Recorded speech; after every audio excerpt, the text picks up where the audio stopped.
Hi everyone and welcome to Switchboard's LGBT History Month. I'm Tash Walker, my pronouns are she, they. I'm one of the co-chairs of Switchboard, but today I'm here in my capacity as the co-host and co-producer of the Logbooks podcast. So I'm joined today by my co-hosts and co-producers, Adam and Shivani, but I'm going to let them introduce themselves. So Adam, over to you. Hello, everybody. My name is Adam Smith. I'm one of the co-hosts and co-producers of the Logbooks. My pronouns are he, him. Hello, I'm Shivani Dave and I'm one of the co-producers of the Logbooks, and I get to work with these lovely two people. Thanks, Shivani.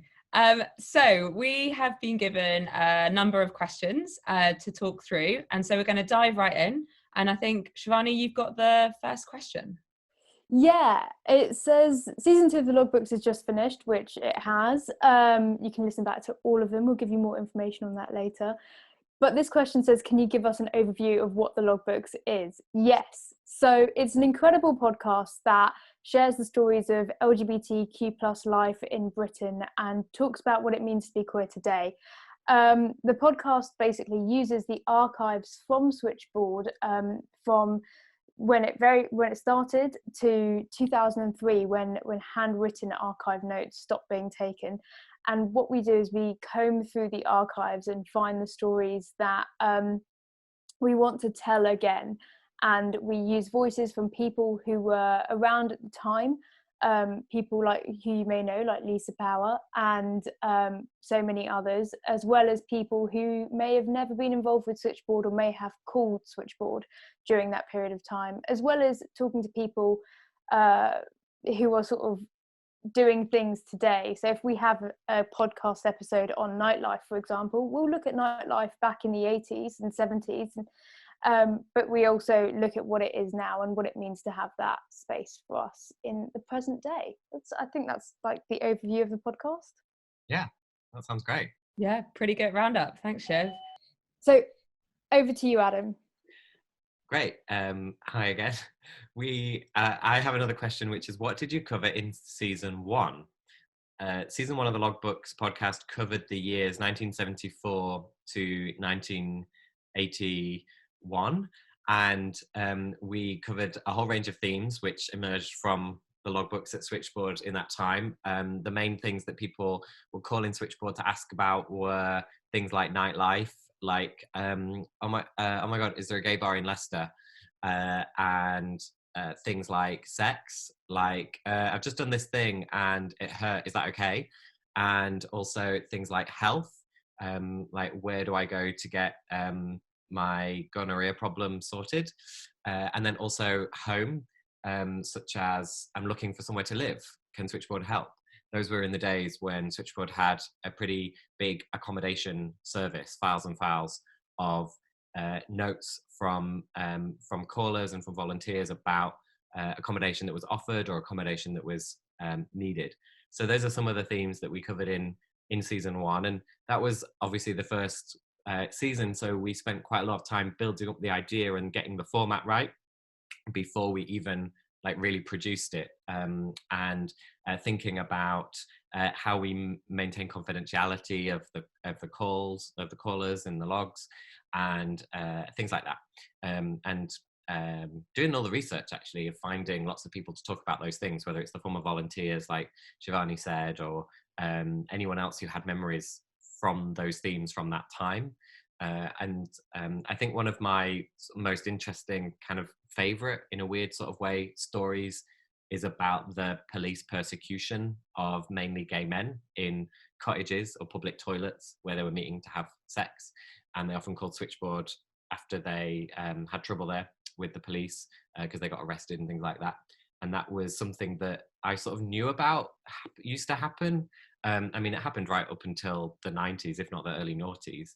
But that was one of the things that was sort of like really grabbed my attention when we were making that season. Yeah, so, a definite highlight was finding David Offenbach, who was written as a go-to solicitor for people to contact when they would call Switchboard saying that they'd just been arrested or a friend of theirs had been arrested, and then being able to interview him and bring him into the podcast in season 1 was brilliant. So the question I've got is, what does season 2 cover? So yeah, hot off the press, we've just finished. So go listen and find out for yourselves. But if you want some spoilers, season 2 jumps in right where season 1 finished. So season 1 was 1974 to 1982, and then season 2 is 1983 to 1991. And so it starts right at the beginning of the then very unknown and emerging HIV, basically, that hit the gay community like no one was expecting. And so the first 3 episodes cover that theme of HIV and AIDS, and it obviously permeates everything throughout this period of time and later on after season 2 time period finishes. But it was it was a really very emotional to make those particular episodes. I think we spoke to lots of people, and we remembered lots of people who are no longer here, and heard those memories from the people who knew them. But we also touch on many other things in season 2, not exclusively HIV and AIDS, but also the impacts from the media that had on the LGBT plus communities. We look at Section 28, which was a law that came in under Thatcher's government in 1988, that effectively referred to homosexuality as pretended family relationships. So stopped people from, or scaremongered people into not talking about it openly in schools, or giving funding to it through councils, and lots of LGBT youth groups were shut down.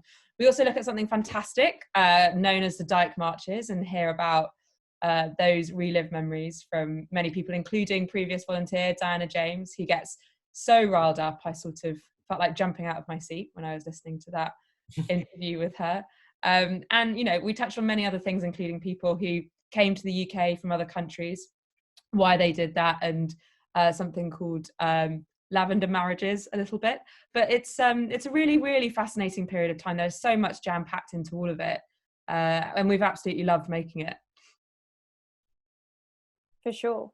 It's made us all laugh and cry, especially like listening back to all the episodes once they're strung together. We all absolutely laugh and cry. And that's kind of leads me into the next question. It says, congrats on winning Best New Podcast 2020 at the British Podcast Awards, not the Great British Podcast Awards, just the British Podcast Awards. How did that feel? It felt amazing. It was an incredible feeling just to be nominated. I know people say that all the time, and you never believe them when they're like at the Oscars. But it was honestly the best feeling to be nominated, and then to have all of this hard work recognised, but not just the hard work, but these stories that we decided to tell because we thought that they were, and they are still so largely untold. But to have the like sort of niche community of the LGBTQ plus community be recognised in such a scale, like we beat out podcasts from like the BBC, from Spotify, like anywhere big, you name it.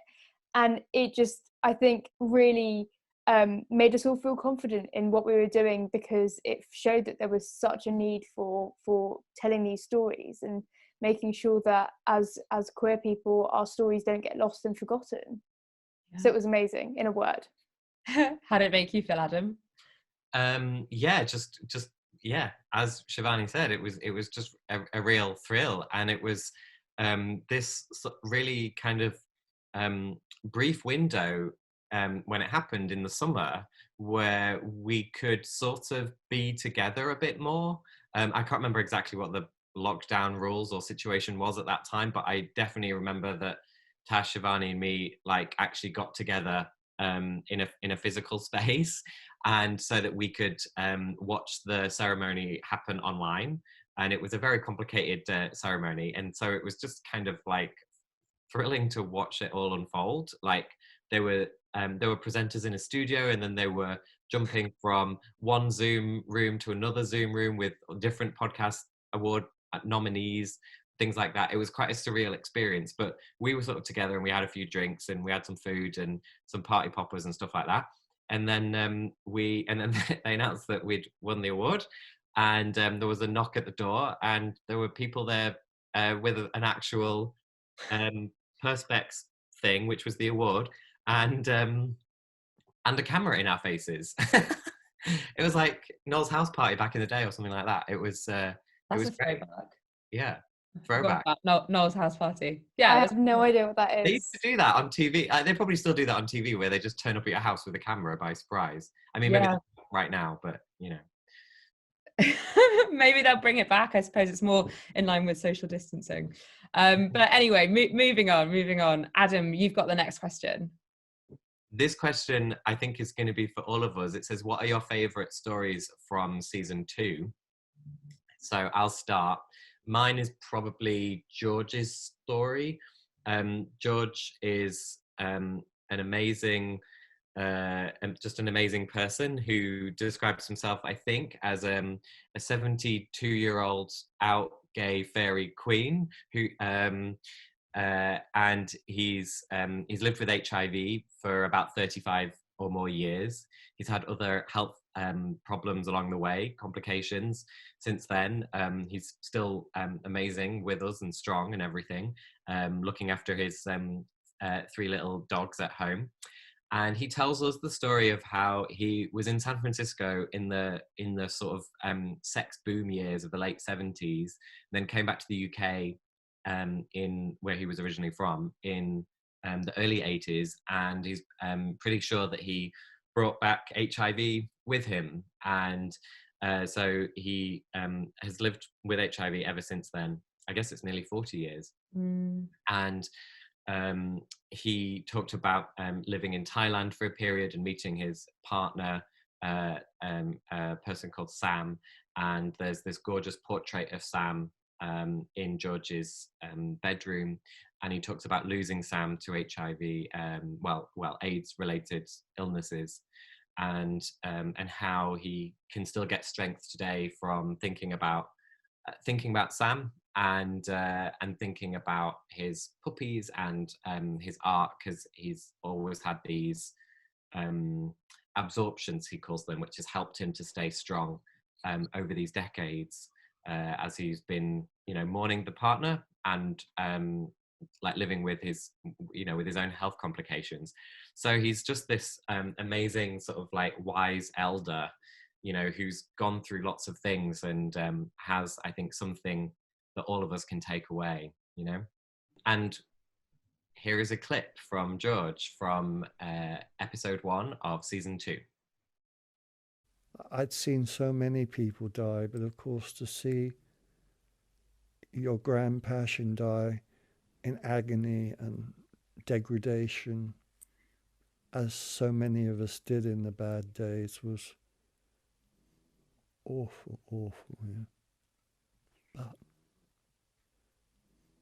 And I still carry him with me, with this cancer. When I was going through the MRI scan, I visualized and pulled him around me like a kind of suit of armor, if that makes any sense. Those we lost and loved, I still pull them up and bring them to me when I'm in crisis or scared. Those that we love and lose, we don't really lose them. They just they're our guardian angels behind us, and when we need them, we can pull their energy and their love and their memories to us, to stabilize us, to strengthen us, to give us equilibrium, to love us still, yeah, and remind us that we need to love ourselves as well.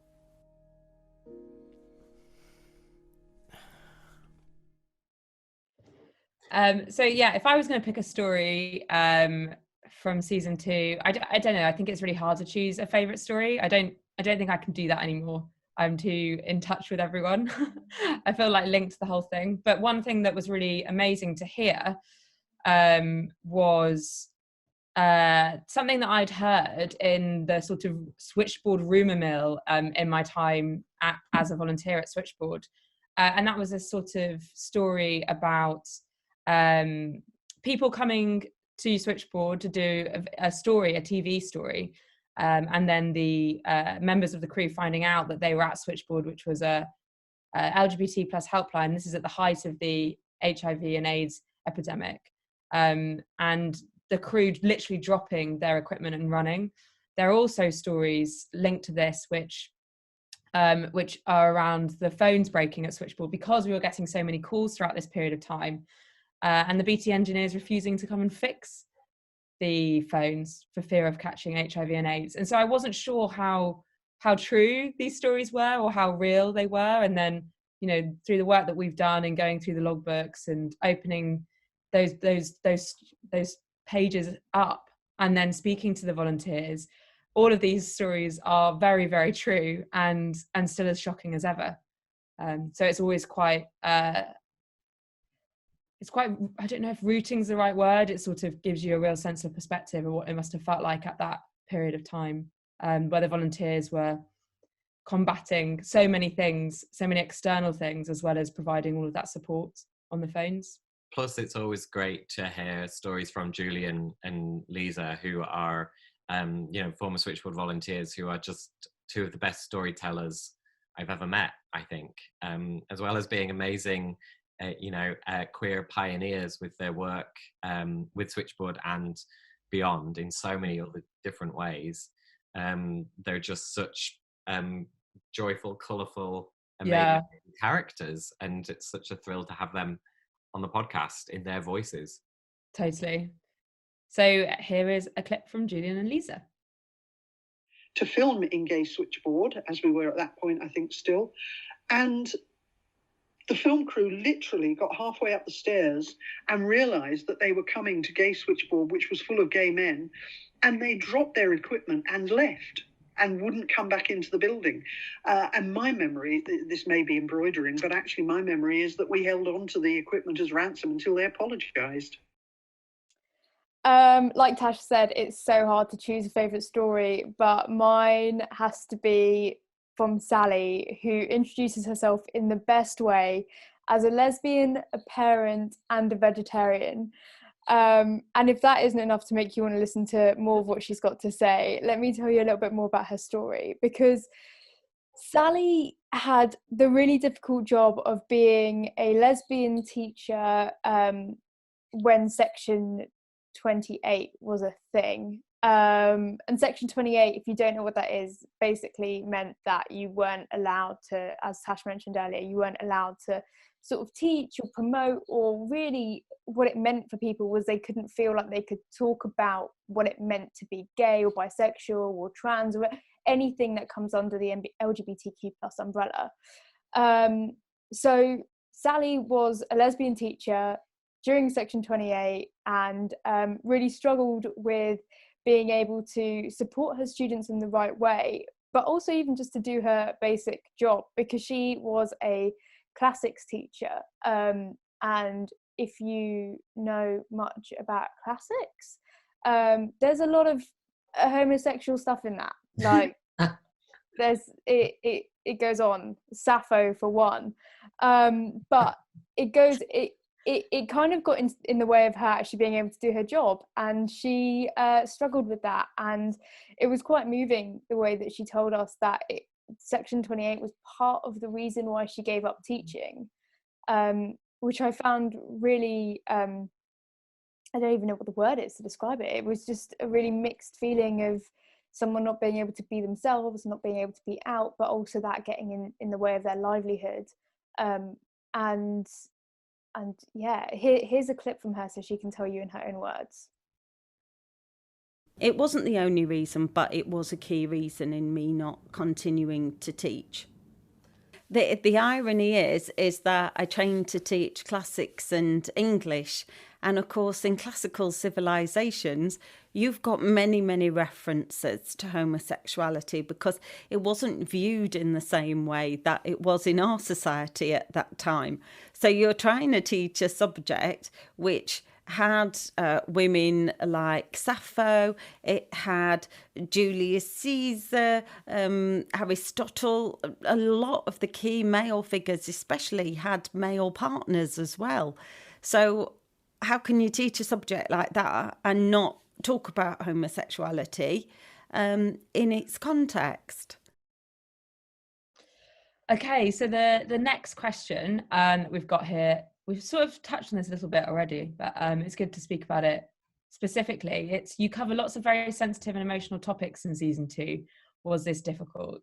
Yes, it was difficult. I think that it's a real emotional roller coaster, and the stories are so powerful, so untold as well. So you're often hearing things that you've not heard before, like Adam mentioned, learning more about the police raids, and it really goes to your core. And I think as people who all identify as LGBTQ+, it's our history as well, and there's something really powerful in hearing those stories and those memories that we certainly weren't brought up with.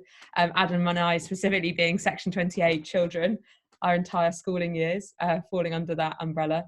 But what is really amazing about these stories, I mean, just a caveat, I cried every time I interviewed anyone. I then cried re-listening back to the audio, and then I cried again in the studio with Adam and Shivani. So very emotional, lots of tears.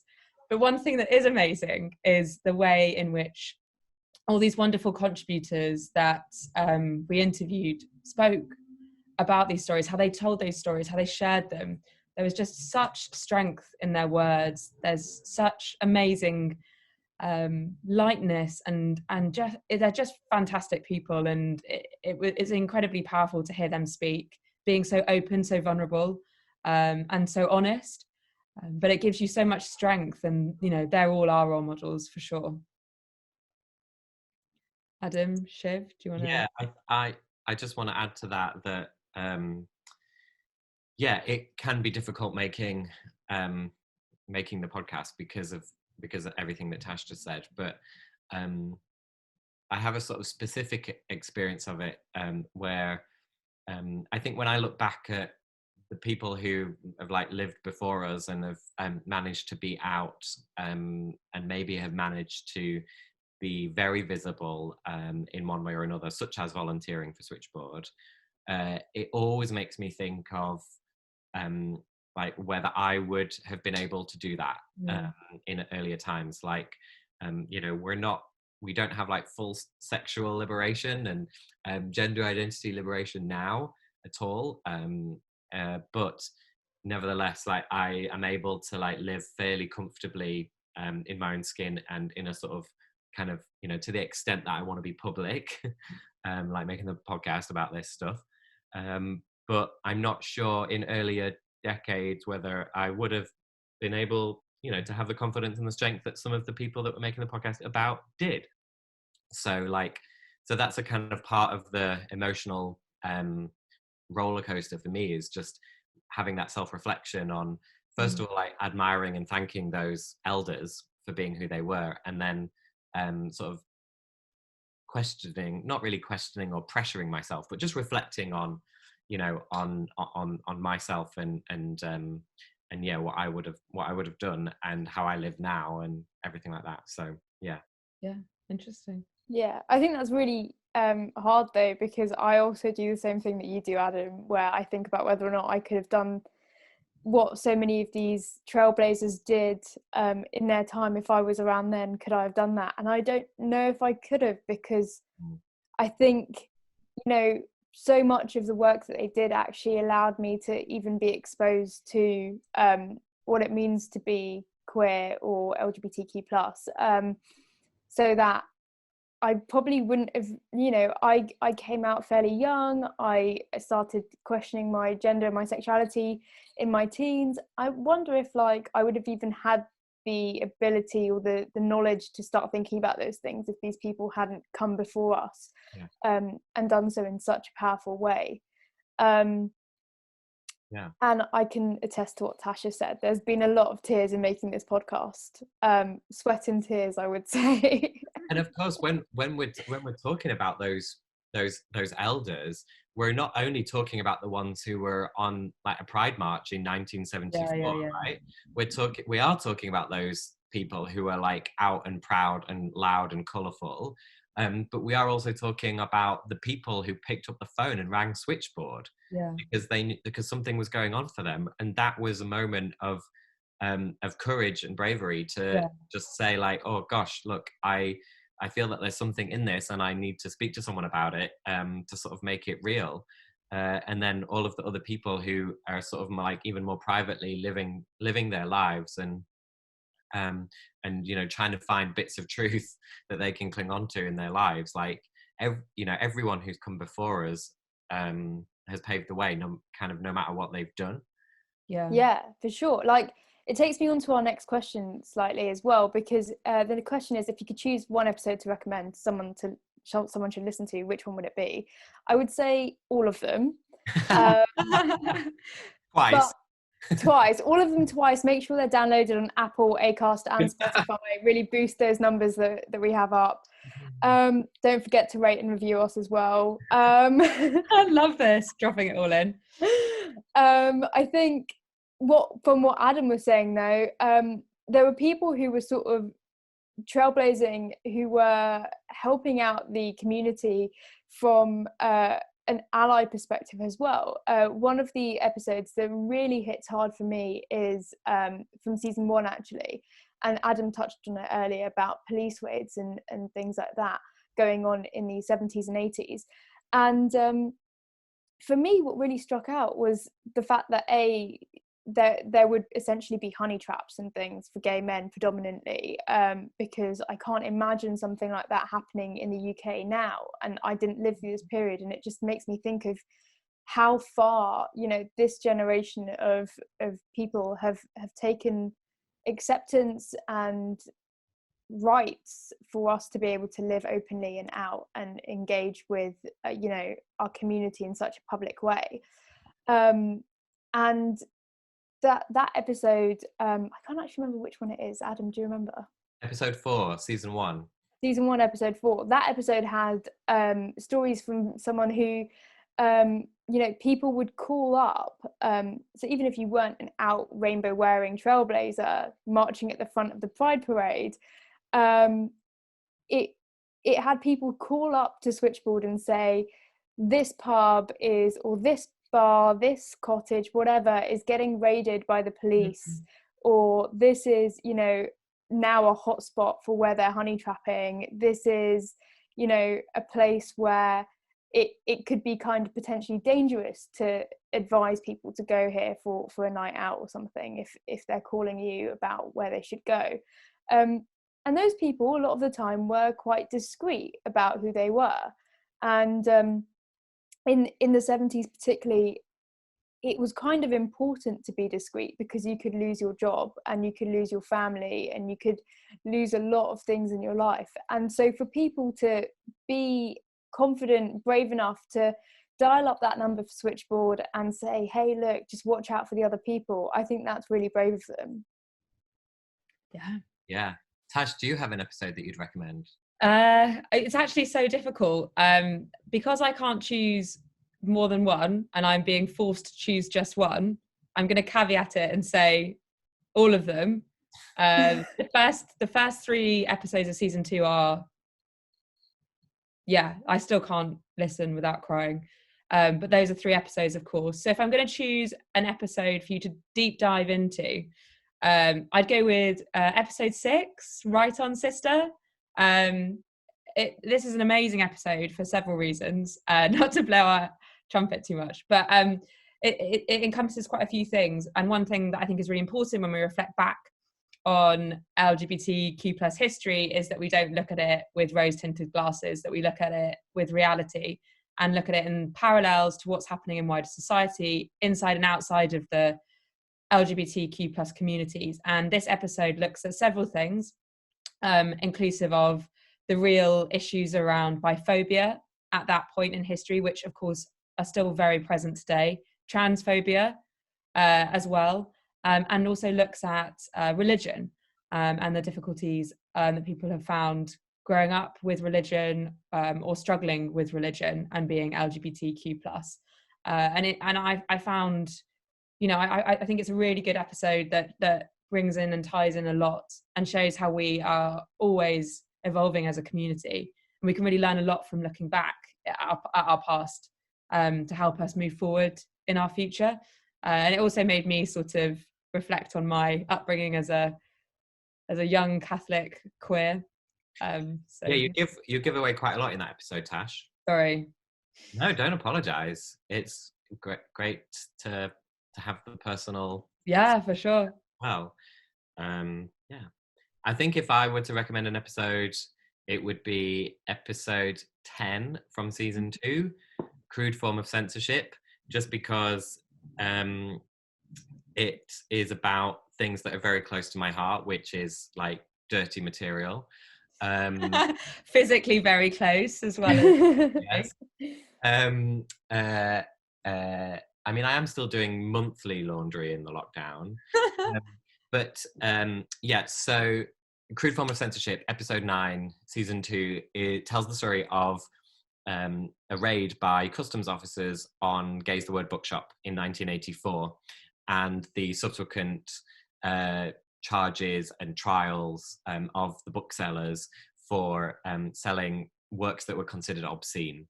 And so we tell that story with a person who worked on the campaign that kind of like grew up around that, which was a real like moment of community solidarity where people were trying to stand up against those actions against these books, which were just had like some sexy scenes in them. So there's that story, and then there's other related stories of people whose property was seized by customs or police for being obscene, when it was perhaps even more obscene, like kind of softcore porn mags and stuff like that. And so this was all happening in the 80s and the early 90s, actually. There's just some great stories around that and some great voices, including Sally's that Shivani introduced you to earlier.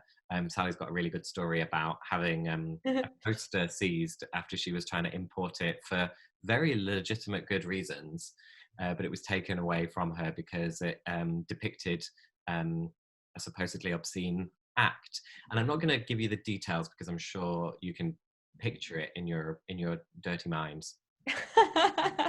I just want to point out that if you are ever trying to bring anything obscene into or out of this country, it's always done, I'm sure, for legitimate reasons, Adam. Yes, okay, yeah, exactly. That's great. What a fantastic roundup. Adam, I think you've got the next question. I have. Is there going to be a season 3? Yes. Is there going to be an Avatar 2? Yes, it's going to happen. We are currently between seasons, between season 2 and 3, and so we're having a break from actually producing the podcast while we try and find some funding for season 3. And so we've been working on a funding application for that, and other ways as well. You too, dear listener, I shouldn't say dear listener because Shivani doesn't like it, can support us. If you go to thelogbooks.org, there's a support us badge which you can click, and you can give money directly to the production of the podcast. Make it rain on us. Make it rain. But so we're trying to find some funding, and that will give us the ability to start work on season 3, which will cover the third and final stack of the logbooks, which go from 92 to 2003. And so that kind of spans the 90s and a little bit more, and so there's all sorts of interesting milestones in that, including finally equalization of the age of consent laws, and also the bombing of the Admiral Duncan pub in Soho in 1999, which was like a really big turning point for the LGBT plus community in London especially, and in the relationship between the community and Switchboard and the police. Mm-hmm. So I'm looking forward to getting stuck into that, and hopefully the Bishopsgate Institute will be able to welcome us back soon, so that we can actually go and read those logbook entries and pull out the stories that we need, once maybe when we've been jabbed or whatever. So that's going to be season 3. And Tash, why do the logbooks finish in 2003?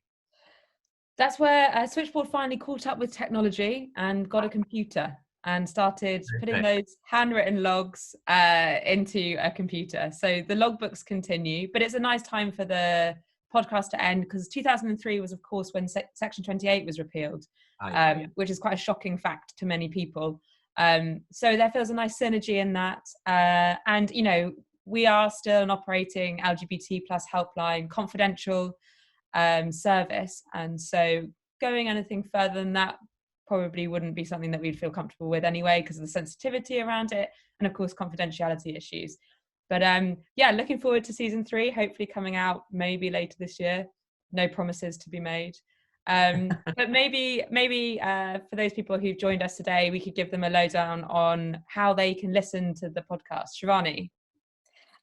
First of all, I really like the way that you say Switchboard finally caught up with technology and got a computer, because I just picture like 10 people surrounding one computer trying to type their notes into it. And like back in the day, you like probably didn't have to touch type, so it was a bit of that. That's not Okay, that Shivani, 2003 really wasn't like that, but we'll talk to you about that another time. Okay, maybe that's like a different kind of history lesson you guys need to give me. That's a 90s kid here. What was it like before the internet? So how can we listen? How can you join in? Basically, we're available on all good podcast streaming services. So that's your Spotify's, your Apple, your Acast, all of them. You can find us. You just type in the logbooks. So the logbooks, and it should be there. It's got a really nice pink image that it's striking. You can't miss it, actually. Hold on. I just took this off my wall. It looks a bit like that. Very convenient. Yeah, so it's striking. You can't miss it. You can listen, hit play, download them. You don't have to listen all in order either. It might help if you want to learn the history as a timeline. It might help to listen to all of them in order. But you can also go through and think, oh, I'm not really feeling an episode about police brutality today, so maybe I'll listen to this fun one about sex. But as we mentioned earlier, all of the episodes have light and shade. Even our 3 episodes on the HIV and AIDS epidemic have some really powerful stories in there. So while they will make you cry, they will also bring a smile to your face. And you can also find us on socials.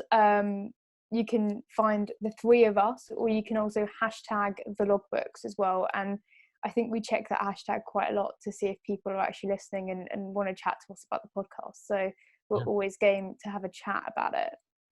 Yeah, nice one. Anything to add, Adam? No, it's perfect. There we go. Well, thank you so much. Thanks for getting this far. I've got one more thing. If you have made it this far, you can contact us all directly and share your stories with us. At our email address, which is hello@thelogbooks.org, and we will get back to you. Nice one, funny. So thanks for having us so much, and happy LGBT History Month. Happy History Month. Happy History Month. Bye.